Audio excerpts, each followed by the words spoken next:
All right, Entree Architect community, it's 4 p.m. Eastern, which means it's time for the Entree Architect Context and Clarity Book Club Mhm. conversation for, I had to think through that one for a minute, for Friday, January 27th. When you get here, say hi, let us know that you're here, and let us know where here is for you. Where are you joining this conversation from? If we've never met before, my name is Jeff.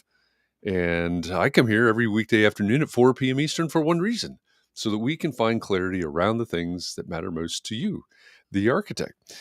Doesn't matter if you're the employee of a firm or you own your own firm. Mm-mm. Maybe you've circled a date on the calendar. It's that time. It's date circling time again. And you say, hey, I'm 2023 is my year and I'm on the runway to starting my own thing. Or maybe you have owned your own firm for a year or 15 years or 27 years. I got 27 again, 2 days in a row. You're starting to rethink or reimagine what that firm could or maybe even should be. All of the topics that we cover, one topic every day, they all fall under the broad umbrella of the business of architecture, and they're all the need to know topics for the success of entrepreneur architects just like you. So thanks for joining us today. I am joined again by my co-host, Catherine McPhail. Hi, Catherine. Hello, Jeff. Hello, Jeff. I am thrilled that I got 2 days in a row of 27 years because that's me. And then I was just realizing Congratulations. 2026, when you say 2026, your year, and everybody's blah, blah, the whole thing, it's going to be 30 years, which is a fully grown adult human Well, age. 27 is fairly grown as well. Yeah, okay. No, but it really is going to be really grown when they're 30. Okay. All right. Well, Yeah, you're right. 27 is, now I feel a little differently about it. well, I don't know what book we'll be reading 3 years from now, Your but book, hopefully, Jeff. Are you working on your book yet? I'm always working on a book. They never seem to go anywhere. Well, maybe we'll read it in 2023 is 2026. your year, my year, our year. Your year. Have you Yeah. circled a date on the calendar? No, I don't have a calendar. If I don't, I did that once, but then I had to figure out a way to get Sharpie marker off of my monitor over here. Okay. Sorry about that. All right, with that, hey, Janine's first in the room today. Welcome back from Arizona, Janine. Since you're first in, that means you're the winner of today's John Kinney Memorial Crocheted Bathtub Award. Congrats. Congratulations. Congratulations. Jefferson from LA, glad you're here. Mark R. LePage, not to be confused with the Definitely other not to Mark be LePage confused. on It's the just internet. Mark LePage. Yoko, hello and happy Friday to you as well. In Alexandria, Virginia, and Wendy Brown in Western Massachusetts. Jessica in Los Angeles as well. Janine says, I haven't been out of college 27 years. Can't All wait to right. say All right. I've had my firm for 27 years. Well, Now I'm doing uh, math in my head. I don't know. well, yeah. I don't know when I graduated from college, so I mean I know, but I can't do the math right now. It changes all the time. It's hard to keep up with it. What changes all the time? The date and the math, right? That you So graduated from college? know how many years it's been. Oh, I see. So I have to keep up with it. Next, I thought it was going to be the college you went to, where you worked, and all of those kind of things. But that apparently only happens to politicians. Anyway, um, welcome back. I never thought of making up every single fact of my life, and maybe I should just write it down just for fun. It's What called would I embellishment. I think I have a perfectly good life the way it is, though. I mean, I'm the co-host of this awesome thing that I do with you. I get to read these business books and really think about how AI it will play into my life when the machines come, as you said. I think that's what you said at the end. I did. I did. Yeah. Anyway. So Catherine is she's referencing if you missed this. Well, first of all, welcome. Um, we're going to discuss a book today. This the final Friday of every month is our Context and Clarity book club discussion. So all month we've been reading a book, and what I have decided to do is record short videos to summarize the book in case you didn't read it. So I've done that. And you can find those videos in 3 different places. One, you can find them in the Entree Architect Network, network.entrearchitect.com. You can find them on my TikTok account, or you can find them on the Context and Clarity Instagram page. And I guess they're called Reels at that point. So I finally, right, just in under the wire, I recorded and uploaded the final video in the series, and I did mention AI. I did tie Will Guidara's Unreasonable Hospitality. That's been our book. I pull it back here. Let me move back. There it is. Will Okay. Guidara's Unreasonable Hospitality to the Rise of the Machines. So I'm sure That we'll was get pretty into that. brilliant. I think we should do that every month. Not that last week. Last month, what did we read? Proximity Principle by Ken Coleman. Oh, yeah, that's right. I think maybe we could just do as a fun exercise, attaching, connecting our book from this month. Oh, there you go. This month to last month. You have to be near somebody to give them a gift. So that's how I just connected it. Done. Yeah, there you go. This is a great application. All But I right, did let's I see. did appreciate how you're right about the AI, the AI connection, and that is hopefully what we have over the machines is that we can think about other Yeah, people and think about what they might like. yeah, yeah. If you haven't watched the video yet, I basically so so honestly, I ran out of time. I started summarizing chapters and sections of chapters, and I ran out of time to get all of these videos recorded and posted. So I just gave my sort of overall summary of the book, and to give just a little bit of background on the book, in case you're not familiar, Will Guidara used to be co-owner of the restaurant 11 Madison Park in New York, one of the best known, best restaurants in the world. And this book, as the title says, Unreasonable Hospitality, it's Unreasonable Hospitality, the remarkable power of giving people more than they expect. But Mhm. before you shut it down and say, hey, what does that have to, I don't run a restaurant, I don't run a hotel, I'm not in hospitality, what does this have to do with architecture? I think it's got a lot. I think it has an awful lot to do with architecture. We can discuss that. But um, but ultimately, when Will is talking about hospitality, he's talking about deep connections between human beings. And that's where the AI, to me, that's where the AI comes in. If we're worried about AI, if we think, oh, AI is going to do this, that, or the other, my question will be, will AI create, develop, facilitate, sustain deep connections between humans, like Maybe. you and your client? So that's my question. Maybe. It might. Don't know. I'm not very good Maybe at it that, myself, that to be plug in honest. I'm a little, deep connections reading. with humans. Yeah, not very good at that. I'm okay with that, but I'm not so good at getting them gifts. And I don't know if anybody has Mm, any reading chapter 18 that Mark had said, if you don't read anything else, read chapter 18. So I made sure to read it and note that that was chapter 18. But thinking about perfect gifts, thinking about the person and what they might like, and then getting them the gift is one of the worst. I am horrible at that. What does that that mean? Why am I so horrible at it? I don't know. I'm just horrible at it. So if anyone has any tips, Yeah, I don't know. That actually came up today in Clubhouse when we were talking, discussing the book. Um, James Polk mentioned that. He talked about a gift that he had gotten one of his clients this year, and it was a painting, hmm um, I guess a custom painting for them, and he said, ultimately, the cost of it was not outrageous, but he said the impact of it was so much more than going and buying, and I'm not knocking gifts that anybody else is giving, but it was personalized, hmm right? It was thoughtful and personal just for that client. And yeah, I don't think everybody is good at thoughtful gifts like that.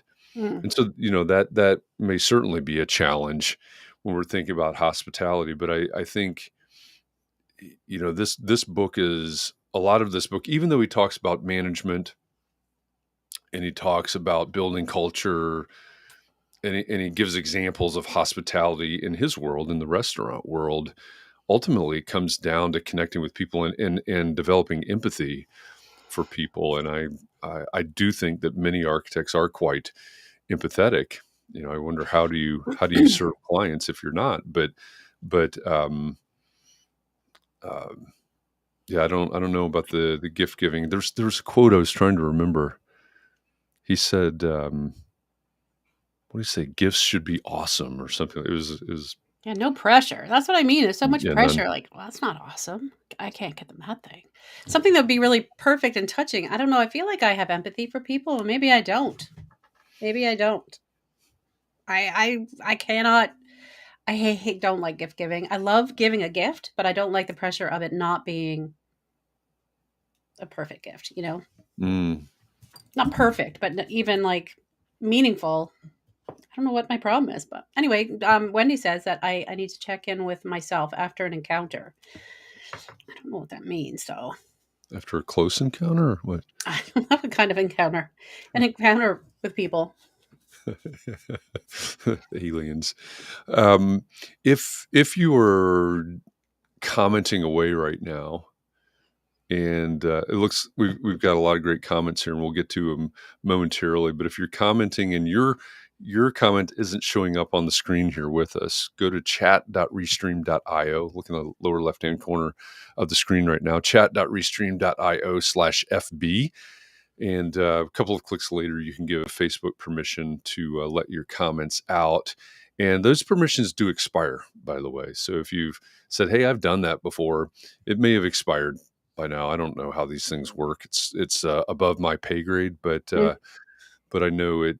You do have to renew the permissions at times. So hmm. chat.restream.io/FB Speaking will of solve customer all of your problems. experience, why do they make us keep doing that? Why can't we just do it once? I'm Anyway. thinking legal gets involved there. I think the legal department probably gets involved. Hmm. Okay. I'm not sure. Yoko says she got in just under the wire. She watched those. Oh, and the videos I think are just under the wire. She watched them, Yeah. so hopefully the videos helped. Janine graduated in 2000, so her math is easy. Yeah. See, that's easy. I was 88, which isn't easy. So it's really just 12 plus whatever. I should just remember the 12 and I'll be all set. Okay, So 35 years this May. I don't have enough fingers. How's that possible? 35? I guess it is. Bum bum bum. Yeah, it is possible. John, welcome back from Overcast, Westport, Connecticut. Says I didn't read the book. That would be unreasonable. However, I did read the one-page online blurb that the grouchy architect was kind enough to share earlier today, so he's ready. Okay, let's share it with us. Let's see. Let's see Yeah. what What it was in the says. blurb? Yeah, I don't I didn't know. read that. I'll have to go find it. John says, I would think AI will be able to write empathetic emails and make human connections. I Hmm. think we were already there, but certainly a human review is required. So right, you just put the human back into it, Hmm. right, with the human review. Well, And you write it down after the AI writes it. You write it on a card and then you send it to your oh, mom. I see. That's how that That's it. goes. So the AI is not going to be able to reproduce handwriting. Mm, Um, I think another important lesson, and we mentioned this earlier, and Wendy had a good correction when I said this earlier, but there's a story at the beginning of the book about making the best 50 restaurants in the world list. And hopefully, I keep assuming that everybody can identify with this, but I think a lot of people say, "Hey, I'm really good at this," or "I'm really qualified at this." And you may be aiming that at your at other architects, or you may be aiming that at home designers, unlicensed home designers or whatever, whoever the enemy is, I guess. Enemy. The enemy. Do we have You to got to have have an enemies? enemy. You got to have an enemy. Can't we love everybody? No, Okay. I think we're proving that's not the case. Um, I know you've as had a rough hard as we day. try, as Okay. hard as we try, yeah. But the story, I run across this a lot. Hey, we're really good at this. Why don't we get hired for this? Or um, we may secretly say I'm better at this than they are. But the story was that 11 Madison Park made the top 50 list for the first time, and they went to this awards program and were trying to guess where they were going to be on the list. And I was aiming much higher in my memory. Hmm. They weren't thinking like top 2 or 3. It was down 30 and 45 or something like that. Hmm. Um, maybe much more reasonable, but they're thinking, where are we going to be? Because they're really good. Their service is really good. Their ingredients, their menu, all those things are really, really good. And then they start at the bottom, and number 50 is 11 Madison Park. And so they end up in last place. But worst of all, they end up on the Jumbotron looking so Yes. depressed about it. Yes. Or sad. Yeah, that's an important part of the story. You Yeah. can picture that, right? And that was a point, and I think this is the part that maybe we can take away from as well, is that was the point when they realized that just being really, really good isn't good enough. Yep. So what do you do to stand out? What do you do to, they obviously, there's a book about it now, which we have been reading this month. Hospitality became their thing. Translate that to architecture. What's that mean? Or client experience, I suppose. Hmm. Right. Um, I think about the fact that you're going to rely somehow on repeat clients and or referrals, or both. Yeah. And or, um, right. If you're not memorable, if you're not doing something, if you're not providing a client experience that's worthy of being recommended or referred, that's that's got to be a serious pain there. Yeah. Well, I keep thinking about what that could possibly be. And then when he was in chapter 18, when he said, tote bag or a thumb drive with your logo on it, like, do better, people. What he said. And I Yeah. thought, oh, I better cancel my I order can't at throw tote all those bags. those thumb drives away. Yeah. But I can't. I feel like I don't know whether I just need a book that tells me how to be a good gift giver, if there's a book like that. Which is kind of, I can't believe I'm saying that, but I guess it's like how to think about other people in a way. But I Th don't know why I can't do it. There is a book. I've heard it. I have not read it, but I have heard it recommended before when we have these kind of what do you buy for your clients Mm, during the holidays. mhm. Maybe somebody knows what that book is. No, I'm just gonna ask Chat GPT because they know everything. Well, just ask Chat GPT what gifts you should give. Right, that's what I mean. What gift Yeah, should I give? got it. What gift Yep. should an architect give a nutritionist? Is one But of my yeah, clients yeah, a it's got to be nutritionist. it's got to be specific. Like, Yeah. sure, I shouldn't give them chocolate, probably. Dark chocolate. Mark Zweig. Hi, Mark Zweig. He says people are afraid to be different. They don't want to do anything that isn't proven to work. Yeah, I think that's really true. And there's maybe the link between these comments is that, and it's not. I think Will is quoting somebody else when he says this in the book, but he talks about this is actually a chapter or a subheading in a chapter. It's um, oh, I just forgot it. One size fits one, Yeah, yeah, yep. meaning it's Meaning, not one size fits all, obviously. right, like the tote bag. Right. Right. Well, Yeah. I don't know if this would count as something an architect could send out.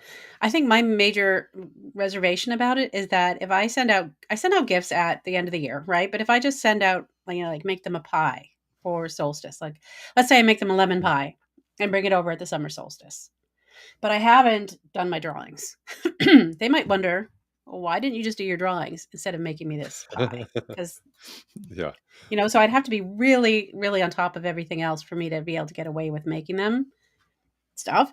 But what if you sent them articles about something that's related to their interest or their project? Just, a link to a thing. Yeah. Well, I think it's all got to work together, Hmm. right? And at some point today or yesterday, I don't even remember. It's all kind of running together. Um, 11 Madison Park. Take that into context. First of all, obviously they're talking about a restaurant, so there are some fundamental differences there. Yeah. Um, I believe he says at some point there are like 140 tables Mm. at 11 Madison Park. So this is not a small operation, right? In all of these. I've never worked in restaurants. I hope to never work in restaurants. Um, so I don't know. Um, I understand servers and bussers, and I've You've been to learned about. restaurants. I've been to a couple of Yeah. restaurants. I've never been to 11 Madison Park, but Mm. there's a lot of people, and that's a big part of this book as well. Is how to create a culture, how to care for each other as well as caring for the customers or clients, whatever you call them, how to be a manager, how to be a leader. There's all those aspects of the book, which are really, really important. But at the end of the day, a lot of us are so sole practitioners, or we have small firms, maybe a couple of people. Hmm. So how do we take these things and say, okay, I don't have a 140 table restaurant. I've got a one person or a 3-person firm or something like that. How do we scale this in some way? And and I think overall the point for our world, just like their world, has to start with the minute someone walks through the proverbial door. Yeah. So it's the maybe it's the first inquiry and the first meeting and the onboarding and all of those different aspects, because those are things that I know fall by the wayside in a lot of firms. Just the experience of the process. Um, so I think that's a big part of it, and certainly gifts and all these other ancillary things that we can talk about. But I mean, even if we just made the experience of the work, Mm. going to the Maya Angelou quote, Yeah. people won't remember what you said, they won't remember what you did, but they'll remember how you made them feel. Yeah. Yeah. Every time you say that, I remember this time where I know I made somebody feel really awful. And I feel awful every time you say that. Because she said something, I don't even want to say what it was, but I said something about what I really thought about one of my clients' ideas. Hmm. Yeah. You I said mean, it I out didn't loud. say what I said it out loud. I said, yeah, that's not going to happen. And not exactly that way. Mhm. Well, there's a chapter for that too. Oh, is there? Being I missed being that part. right is irrelevant.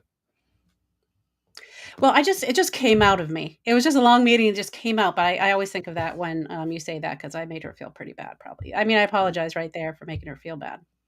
It was a really dumb idea, though. Oh man. Let's see. Let me jump over to the comments here. Scott says a day of liquid sunshine on the Oregon coast. Welcome back, Scott. Glad the sun finally made it out over there. Let's see. Wendy says one of her talking about gifts, except for one of her clients, she brought her tomatoes from her garden. She has a cat and dog, maybe dog treats or catnip, and she Hmm. likes giraffes. All right. So why did you stop after she likes giraffes? Because now I'm really wondering, did you get her a giraffe? Where did we go after that? Well, I you don't could know. get all sorts of giraffe things. You might see like a giraffe stuffed animal, or a giraffe mug, or a giraffe Yeah, towel, or a yeah, giraffe everything. but a real giraffe would be unreasonable. That would be unreasonable and unwelcome. Uh, yeah, probably. Jessica says she's also a bad gift bad gift giver. Her husband's birthday is Sunday, and she got him a cake. Hey, That's I'd be good. good for cake. Yeah. Let's see. Marcus Weig said, I asked ChatGPT why anyone should listen to me on the subject of entrepreneurship. I'm afraid to know what that answer was. Probably, it might have said, "Who are you?" Yeah, Um, I probably don't know you well enough to tell you the answer. yeah, it's if you've played with ChatGPT at all, um, it's to me it's interesting to see where the holes in the information are. Let's see. Mark R. LePage said, a big takeaway from this book for me is that designing and executing on the client experience is the most important thing we can do. It's more important than everything else we do, including great design and coordinated. Oh, he's baiting me. Um, including great design and coordinated CDs. As Mm, machines and competitive industries continue to encroach on our profession, the way we interact human to human is the one thing that differentiates us from others. hmm. I guess that reminds me. Maybe I should send a Friday afternoon check-in email to everybody. Maybe you should. Why not? It's Friday. Yeah. Mark Zweig says touch points. That what if, what if there was a weekly touch point that was just super simple, but hey, here's where we are. Have a great weekend. Mm-hmm. Yeah. So I want him to start expecting that every week. That seems like a lot. That's part of I the know it's book, a right? lot. You have I to know. develop this practice. Yeah. Um, Mm, the in response to Mark R. LePage, um, yeah, when we got this idea that a great project, as in the product, mm-hmm. hey, we go through this whole process, and if there's a great project at the end, then the client's going to be happy. Or when we got this idea that being on time, on budget, and having really great, um, detailed, coordinated construction documents, like that's right. That's what the client values. Yeah, that's what they'll talk to their friends about. Those really well coordinated construction documents. Yeah, yeah. I don't want to offend anybody, but um, that's what your clients expect, right? I mean, It's like code minimum. it is. It really is. It's we some of we did this kitchen project here in our house, and we hired somebody to lay the floor tile, and I having them do a good job, you know, h- all the tiles laid out, and a quality job, that wasn't to be celebrated, right? That was to be expected, Yeah, that's and true. yeah, I mean, we really have to think about that. So when again, back to competition, other architects, um, the human connection is not in doing the great job or the coordinated CDs or all of this thing. It's what is this experience like for them? Um, I always say, your one job is making your client's life better. How are you doing that? And it's one size fits one, right? At that point, I don't know what it means to make somebody's life better, because it's going to be different from this one to that one. But yeah, we have to be really we have to really understand what the cost, what the expectation, what the price of entry is. Mm-hmm. Yep. Well, I know you read all of the comments in order, but Yoko says that her construction manager and GC clients do mention her CDs, which I imagine they would because they actually look at them. Whereas I'm saying that the Yeah, yeah, clients don't as much. Client homeowners don't. yeah. But I still think you want to take that a step further. Hmm. And that is true. That's going to be different than, and every client's different. But a homeowner client, yeah, I would think the GC and construction manager clients would also have that as an expectation, but maybe their experiences with architects in the past haven't lived up to that. Mhm. But then what else are we doing in terms of that experience of working with you? Maria says, I was thankful to the engineering firm who brought us baklava every Christmas season. Yeah, I would be too. Do you like baklava, Jeff? I really do like baklava. Okay. Note to self. It's nice to give a gift, and it's really good for you too. It's nice to give a Why? Because gift of the that honey can and be nuts? shared in the office as opposed to a gift solely for the owners. Yeah, unless you're trying to kill the owners off. Do you like baklava? No, I don't. Me? Do I? Yeah. No, I Mhm. don't. It's too Okay. sticky. Yeah, There's no way to eat it without your hands getting sticky. I don't like that so much. there Just is. me. It's called a fork. You don't eat baklava with a fork, though, do you? You the don't just I mash it had in a your face with your hands? no, I use a Mm, fork. that would do I had a it. cultural anthropology class in college, and one of the things you could do was make a there were different versions of this, but one thing was like you could make a I suppose a cultural meal, and somebody made baklava, demonstrated in class how to make baklava, and they brought ouzo and all this, and Mm, we had a gay old time. It yeah. was good. And then you saw, oh, yeah, that's health food right there. You saw it firsthand. Well, Yep. bringing baklava or something like that, especially if it's a family tradition or recipe, I think Mhm. it's nice to share your own thing Sure. Yeah, I if would you agree. have an interesting thing. Personal. Mark Mhm. says, if you haven't read this book for the book club, make reading this book a priority. It's very well written. It's a fantastic story and maybe the most important book you read this year. Well, Yeah. it is only January. Hey. I mean, who knows what's next in this year?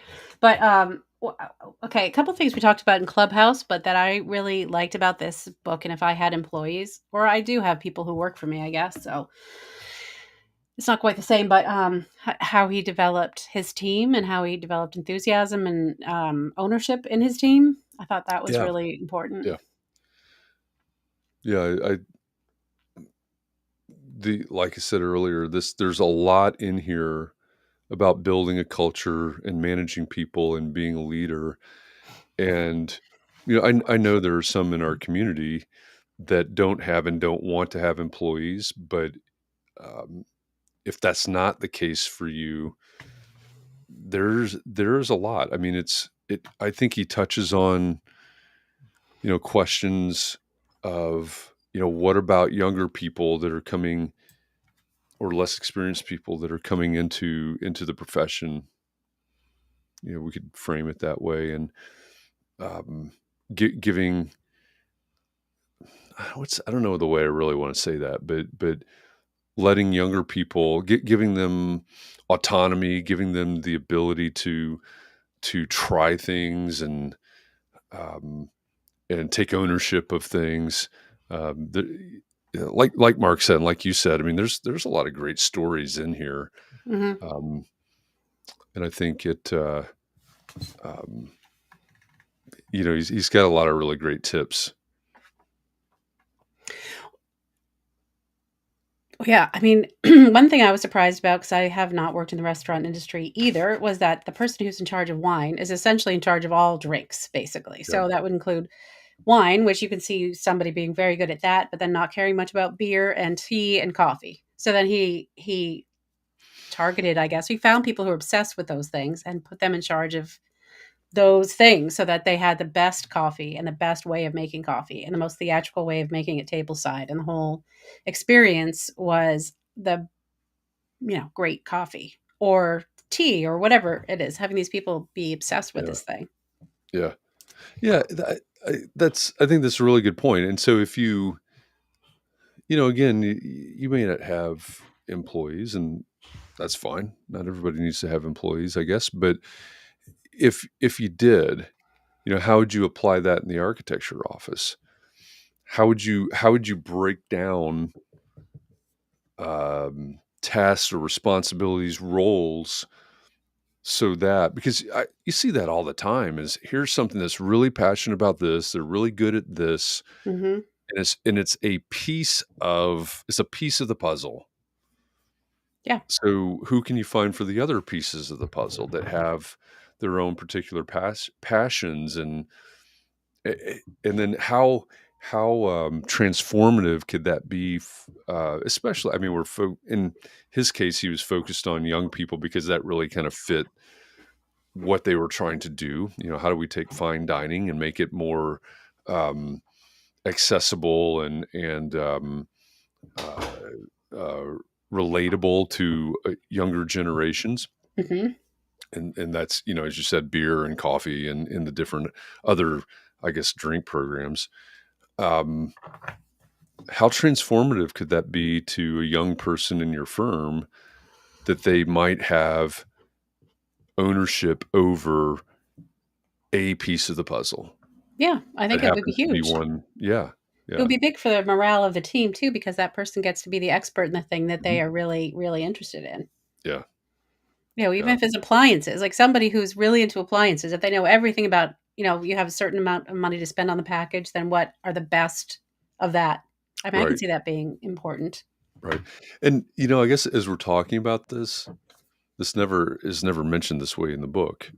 But what came to my mind was, okay, well, I'm really into appliances. I'm going to be the person that does the research and picks the appliances on every one of these projects.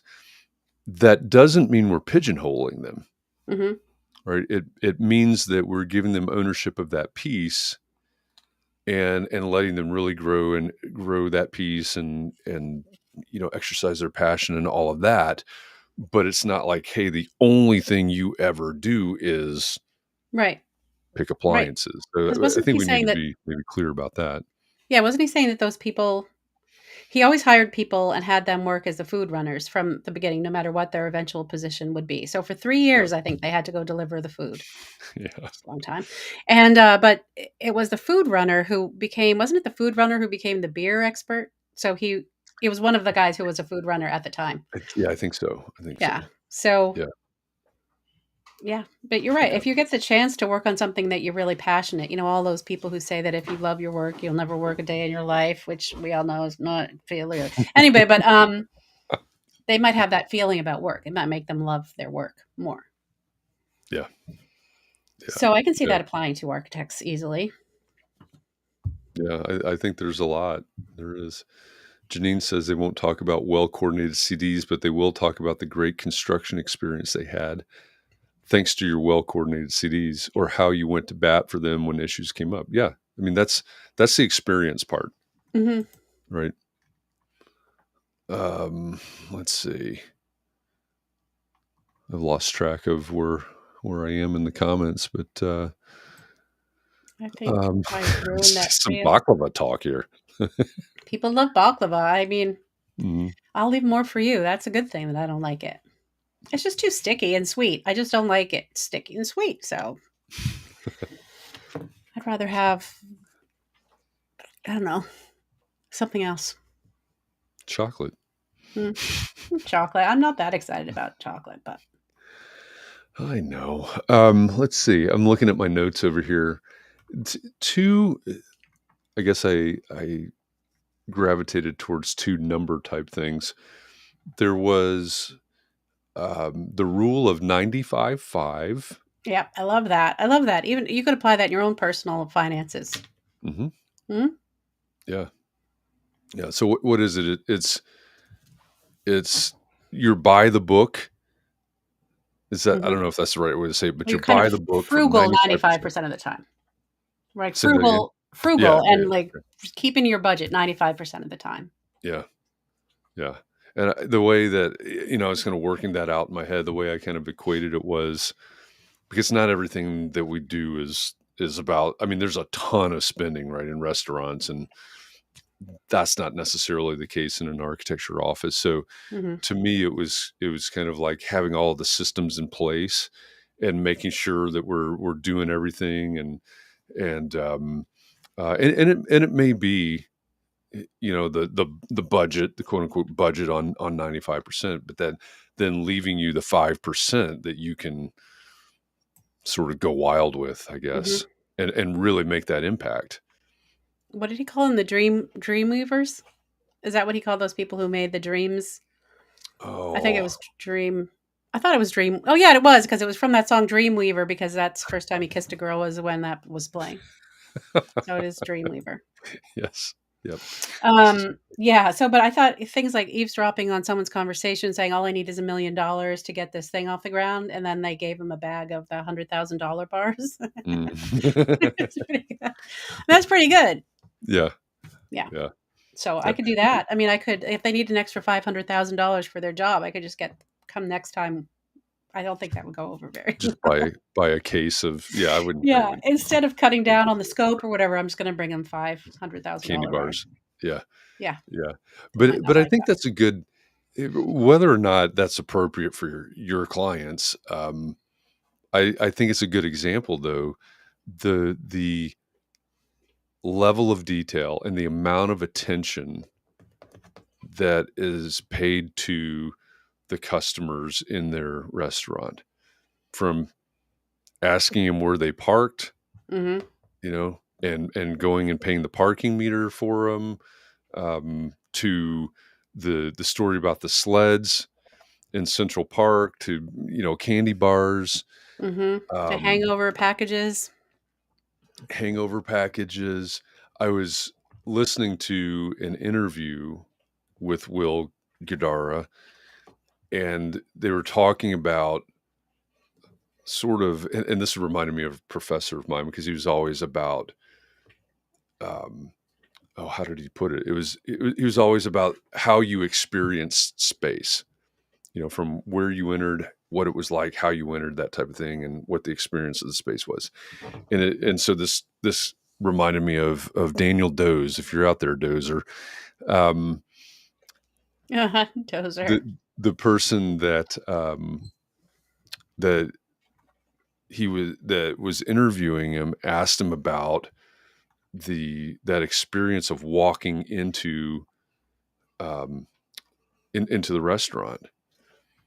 And Will said that he took inspiration from, you go to a restaurant, and there's a hostess stand or host stand, and all this, and they've got the seating chart and blah blah blah, versus you go to somebody's house and they open the door and they greet you, and they invite you into their home, and that's the way he wanted 11 Madison Park to be like. Feel like you're going into someone's home and starting with that level of personal connection. That's Mm, unreasonable hospitality, I mhm. guess. Yeah, unreasonable, especially because there are 139 other tables in there, so it wouldn't exactly feel like Yeah, it's someone's home, yeah.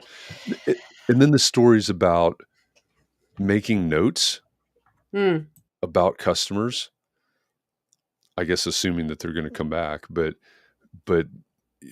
having, if I requested something, or there's a story about, that was the part, being right is irrelevant.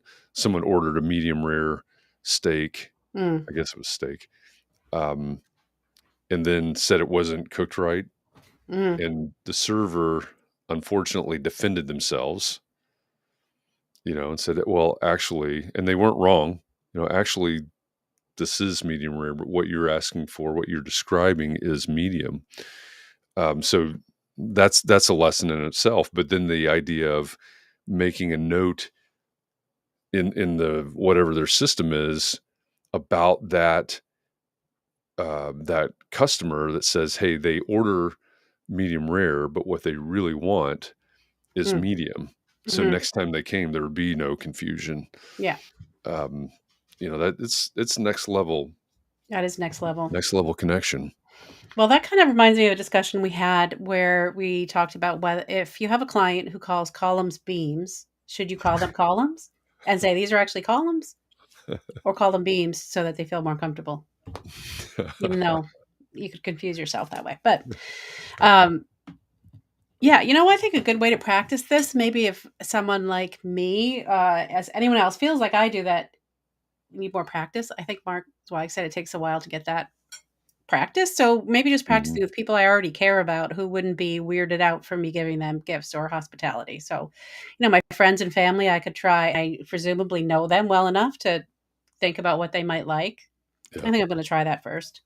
yeah, yeah. That's Mark's point is a good one, definitely. I don't. I guess I never really paid attention to the timeline in this book, but it spans at least a decade, Yeah, when right? in their From time frame did they go to that award ceremony? Was that right away when they became partners, or no, it was into well, the whole thing? like owners, Yeah. um, maybe when they became owners, but there's so much that led up to that. The 2-star review, and then in the New York Times, I think, or New Yorker. I get it confused. The 2-star review, the 3-star review, the 4-star review, the first Michelin star, all of those things. So I'm not completely clear on, and there was another European designation that they got, and a lot of that's lost on me. But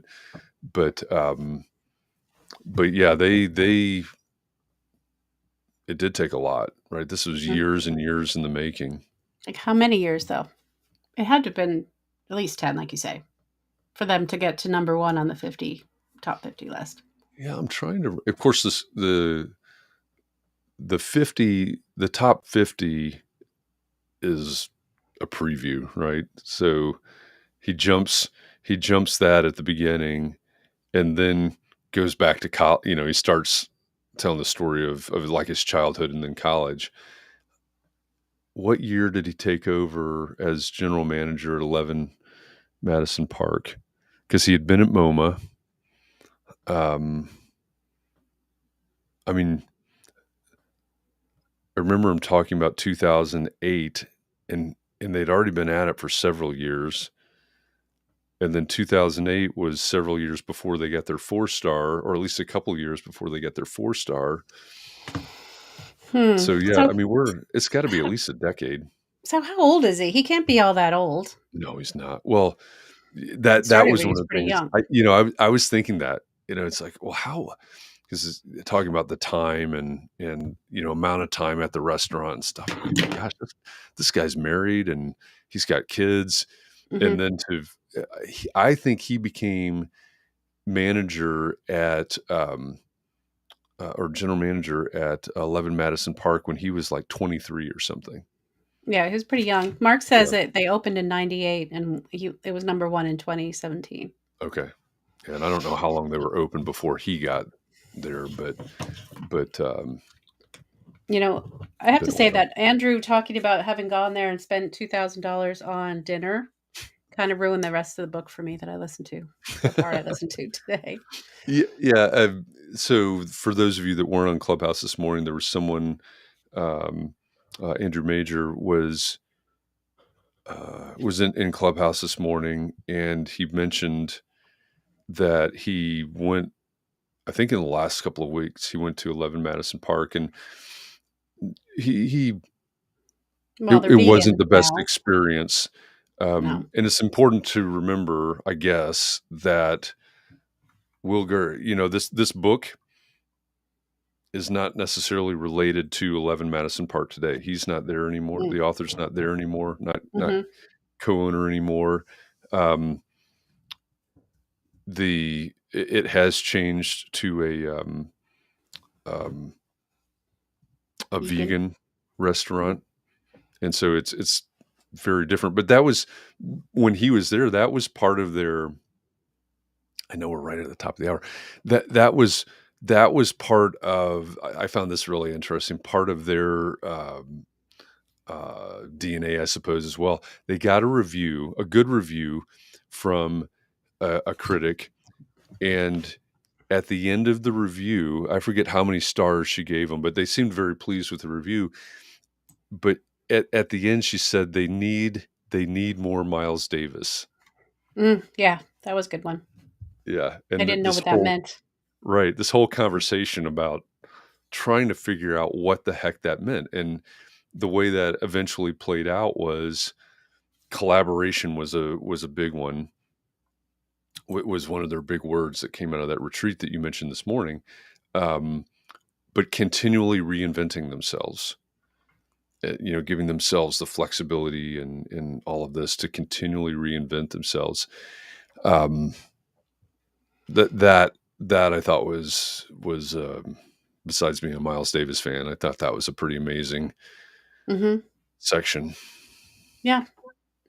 No, it really was because they really had to rethink acting like Miles Davis, or I don't know how they put it, uh, grammatically, but, Mm. yeah, I mean, that's rethinking. They really did kinda shake it up, what they did. Yeah. Apparently, he just looked it up and he I just looked it up, and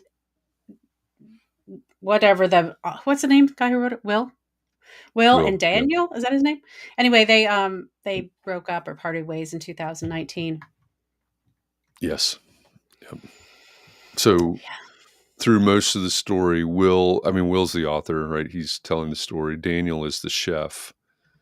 I didn't finish the book, by the way, so for all I know, it's at the very end of the book. I'm just Yeah. gonna say They that. they Maybe are it was. they are no longer working together. Hmm. So Okay, another little point that I thought was a lovely touch was that they had a historian come out and tell them about everything they could see from their window of Central Park, so that oh if yeah. anybody commented on the view, that they knew, Hmm. that the staff knew what was out there. That was, Yeah. I mean, that's pretty good. You know, I think that's I hadn't thought about that before, but I think that's also an important point, right? Is it extreme to bring a historian out to for all of that? Yeah, maybe. Again, Mm, this is a very high end fine dining restaurant, but but at the same time, it's really little things. yeah. What does it mean to be able to when someone asks a question, "Hey, what's that over there?" or et cetera, to be able to carry on these types of conversations, that's that's not a hugely expensive or cumbersome thing to do. How does that translate to your firm, your office? Mark Zweig had a comment before about the condition of a lot of small offices, which I think was I've seen a lot of that as well. The appearance, we're talking about experience. A lot of what we're talking about, well, I guess all of what we're talking about is experience. Mhm. What are small things? Because a lot of what they focused on were small things that add up. Mm, There's a section what's every raindrops fill an ocean or something like that. That was more about finances, but mm, a lot of small things, paying attention to small details, really add up in mhm. the end. Yep. I guess, you could look up the history of, or you could learn a little bit about the history of the neighborhood if it's a house, let's say, and of the people who built the house and stuff Yep. like that. So that kind of adds another dimension, maybe, Yep. that the people don't know. Also, they called their things that they did legends because people would talk about them and they'd become Right. legendary stories about Yep. there, Yeah. which I think is a great idea. I love that. Who doesn't Yeah. love having this thing happen to them that is such a great story that you can tell everybody you meet, even on a train to Paris or something? You will Mhm. tell everybody about this when it comes up in a reasonable conversation. Yeah. But I mean, that's a Well, great idea. yeah. I mean, go back to the lifeblood of architecture firms, right? If Rich people. repeat clients and Oh, referrals, repeat, repeat people, yeah. repeat clients. I got it now. Um, when that is the lifeblood of it's not just architecture firms. You need people telling great stories about you. You Hmm. need an experience that people will remember. right? Yeah. There are very few things that you can control in that scenario. So the best thing that you can do is to give them the stories to tell, Yeah. is to create the memories that they're gonna pass on to somebody else. "Oh, hey, Mhm. you're gonna build a new house, or you're gonna remodel your kitchen," whatever it is, build a new, um, library, or, expand your office, whatever type of work you do. I had this fantastic let me tell you about this project that we did. Yeah, and for okay, I think the next best would be no stories. They have no stories to tell about you, and then the absolute worst is bad stories about you. Yeah, That's like, at the very least, just avoid that. It's yeah, like, "Well, you're thinking of hiring that person? Well, let me tell you, I had to hire yeah, don't a go there. mediator to get her Yeah, to change my plans." yeah, she gave me 5 $100,000 bars. Just thought it was funny. That's She just cruel. she laughed. Okay, yeah, you're right. I shouldn't do that because I would laugh. Well, I know. I'll do that for my So here's husband. the That'll problem. be a funny joke for him. Yeah, yeah, give it to him. Yeah, he won't fire Yeah, me. um, there's so much we could talk about in this book, and I agree with Mark. I think with Mark LePage, you need to read this book. I really do think um, this is the difference between, being a good architect and the person that everybody wants to hire. Jefferson made a comment a minute ago about basically the cost. Yeah, it's incredibly hard to relate to that. So how do we scale that appropriately? That's the test, right? That's the challenge here.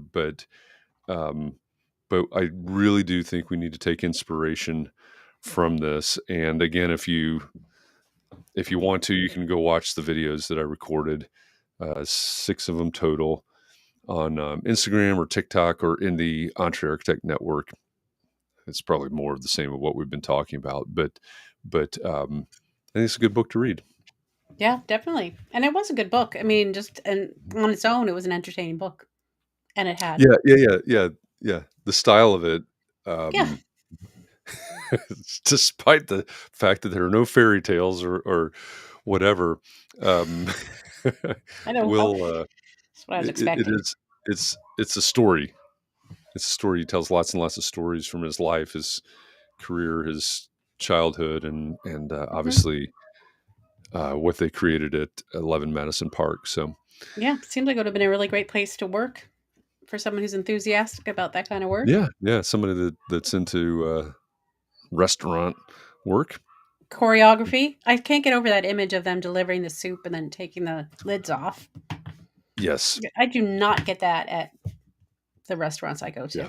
to. Yeah, exactly. I will say I've never been to a restaurant like that.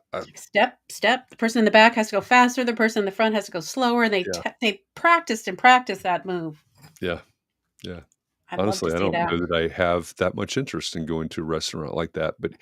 hearing You wouldn't think like, did you see that? They just oh no, choreographed this whole thing.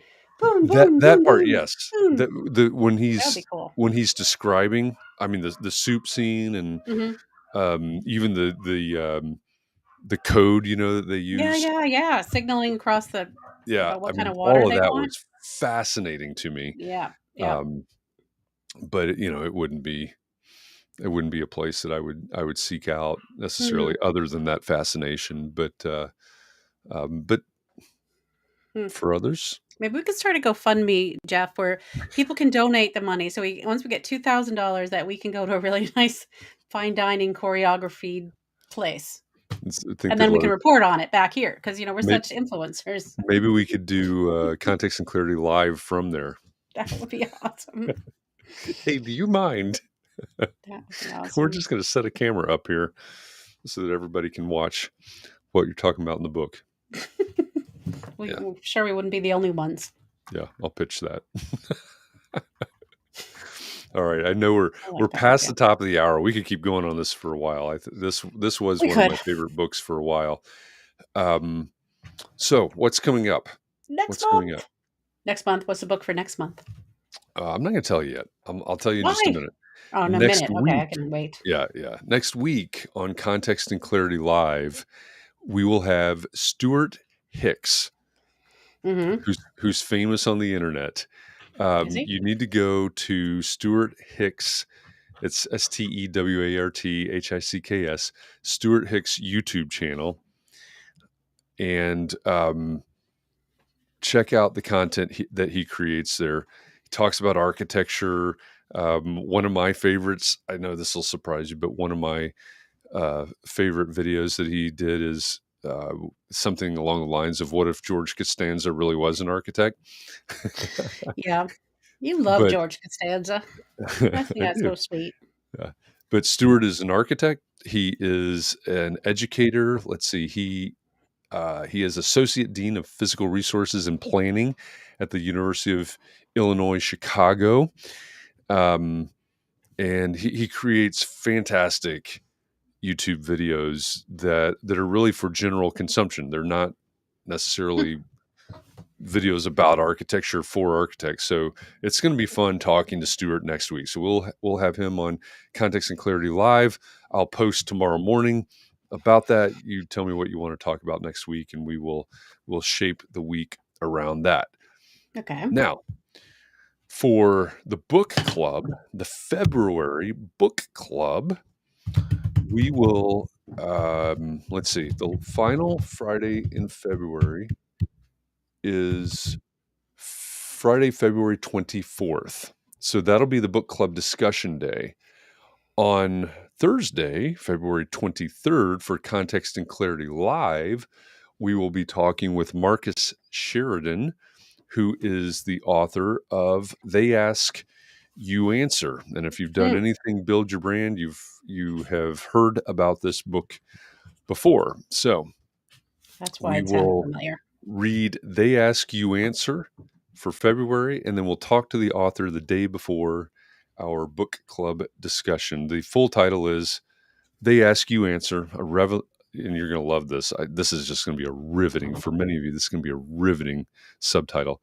A Mm, revolutionary approach to inbound sales, content mm, marketing, and mm-hmm. today's digital consumer. Wow. Yeah, you're right. You're right. They had me at they ask you, I answer or whatever. They didn't have to Yeah, go on with that one. no. So this book, just to give you a little preview, sales pitch here, I guess. Um, this was written all the way back in 2017. I believe Lifetime in ago. today's world of SEO and algorithms and AIs, I think it is maybe even more relevant today than it was when he first wrote it. You've heard me mention the swimming pool guy from Richmond, Virginia before. This is him. Marcus Sheridan is that guy. He literally is Saved. a swimming pool guy. Do what? He literally is the swimming pool guy from Mhm. Virginia. Yeah, yeah. Huh. He and his high school buddies had started a swimming pool company. They were about to lose it, plus all of their homes because they had mortgaged their homes for the company when the economy crashed in 2008. Mm, And this is really the methodology that he used to save the company by marketing the company. How do we find um, how do we find people that want to build, I guess, swimming pools in the midst of the Great Recession? So it's a hmm, great story, but the methodology here is something that you can easily implement in your architecture firm. I'm going to say that. okay. If you think about educating your clients, educating consumers, they ask, you answer. It's a very functional title. So we'll read that for the month of February. I'll record a video or more Mhm. about it. We'll talk with the author on the 23rd, and then we'll discuss it on the 24th. Okay. All right. It's like Sounds college or something. sounds good. Well, I wouldn't know. It was so long ago. I can't remember what that was like. Well, I can identify with that. 30, I know what college is like because I 40 go years there ago. and teach there. That's true. That's true. You get What, a little refresher I all the don't time. remember much about what college was like. All right. Except when I'm in the classroom and they remind me. Um, Thanks, Catherine. Yeah, thank you, Jeff. Thanks for letting me be on and get rid of the trolls. We haven't had any in a long time. Yeah, we're doing something wrong. We need to find the trolls. I'm ready for them though. That's the good I know. news. She's Catherine's lined up with her troll repellent. All right, everybody. Thank you. Appreciate you for this conversation. Again, read the book if you haven't. Not they ask you to answer. Unreasonable Hospitality: The Remarkable Power of Giving People More Than They Expect by Will I give it a Guidara. thumbs up. What do you? I think you're a thumbs up too. We give it 2 thumbs up, Jeff. Yeah, I'm definitely a thumbs up on this one. There's what it looks like. Did you read that book, or you just use it for your prompt? This binding has never been broken. That maintains the value of that book, so you should try not to open it. Yeah, I'm developing a stack of books that will never be opened until I give them away. They're props, essentially. I Thank thought of you, trying to win Audible. your thing. By the way, if you watch Jeff's reel and you share it with people, the person who shares it the most gets that book. Yeah, yeah. So that's one thing we're going to develop too, and maybe we'll start this next month. But what I would eventually like to get to, first of all, the person that shares these videos across all these platforms, the person that shares it the most, I'm going to send you a copy See, I don't of need it because I've Unreasonable already read the book. Hospitality. I know. So I you're could not even win. I feel interested. like I You would like could. to win it, but Well, you should win it. Or I'll send it to whoever you want me to send it to. oh, I like that. Okay, How about good idea. I like that? that. And hopefully next month, what I'll do is I'll take the book and I'll note it and I'll highlight it because what I do is I go through on Audible. I use the clips feature. I'm going Mm, to go through and note it up to match what I've done in taking my own notes, and really? I'll send one copy just straight from Amazon to whoever, Uh huh. and then we'll have another level of the contest where I'll send you basically my annotated copy. So Okay, Jeff. I think we'll do maybe that. you might live to regret that, but okay. Pretty sure. All right. With that, thanks everybody. Have a great weekend. As always, please be well, stay safe, keep those around you safe and well. Find a little bit of time to breathe and relax. Remember what we talked with Pandit Dasa about yesterday, and find a way to rejuvenate. Got to pace yourself. It's a long journey. Thanks for going along it with us, and see you Monday. I'll be over in the network at 8:15 or 8:30 a.m. It's too early, Jeff. I almost ruined my espresso. I'll be there at 8:30 a.m. Eastern on Monday for our morning mindset conversation. So see you Monday, Excellent. everybody. Thanks.